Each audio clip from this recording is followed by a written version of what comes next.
In this video, we're going to talk about finishing up your work and weaving in ends. Weaving in ends is where we're going to quite literally weave the ends of our yarn into our work to try to make them as invisible as possible. A lot of people's first instinct would be to tie these two pieces of yarn together, make a knot, and then snip the ends off as close as possible. And I definitely don't recommend that, because if that knot ever comes undone, there's nothing left there that you can try to repair that hole with. The way that I'm going to show you, if the ends start to work their way out, well, you can just give them a little tug and reweave them and everything will be fine. So let's talk about weaving in ends. First step is when you get to the last stitch of your work, just pull on your hook to pull that yarn right through the last stitch and kind of secure it. And then we're going to take a yarn needle, or maybe you hear it called a darning needle, just anything with a big enough eye that your yarn will easily fit through it. And we'll thread that yarn onto the needle. And the way that I think is easiest is to fold your yarn in half and then work it through. I know a lot of people put it in their mouth, but I like this way better. And I'm going to purposely weave this in such a way that the colors don't line up, because I think that'll help you see it better. But basically what you want to do at this point is use your needle to go in and out of the other stitches however you can that makes it least visible. On this last stitch, if you pull it this way, you can kind of see these loose pieces. So I want to pull it this way when I do my first stitch. So I'll maybe put my needle in here so that when I pull that stitch, that last one, it's pulling it down and closed.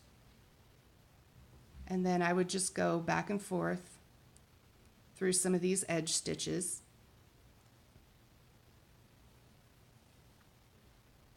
And then I'd probably even go back up again this way, because the more directions and the more secure you make your ends, the less chance that they're ever going to come loose and you won't ever have to worry about them.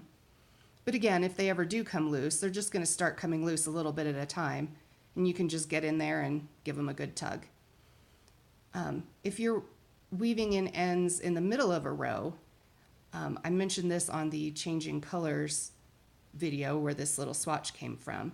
If it tends to leave a gap here where your colors changed, be sure when you weave your ends in to weave them in whichever direction will close up that gap. But in the middle of your work, you want to be sure and go at least two directions, and you want to try to keep it as hidden as possible. So on this swatch, I would probably go in and out of this loop here for my first direction. And then for my second direction, I'd probably go under these two loops and then maybe up through this one and down through these two loops. And then once you've gone back and forth, you want to change directions at least once to secure your work as much as possible. Try to fight against the possibility of those ends slipping out. Then you can just snip off your end. I'm not going to snip that one because I didn't actually weave it in. And then if you've got a tiny bit coming out, you can kind of give it a good tug until it's good and hidden. And that's how you weave in ends.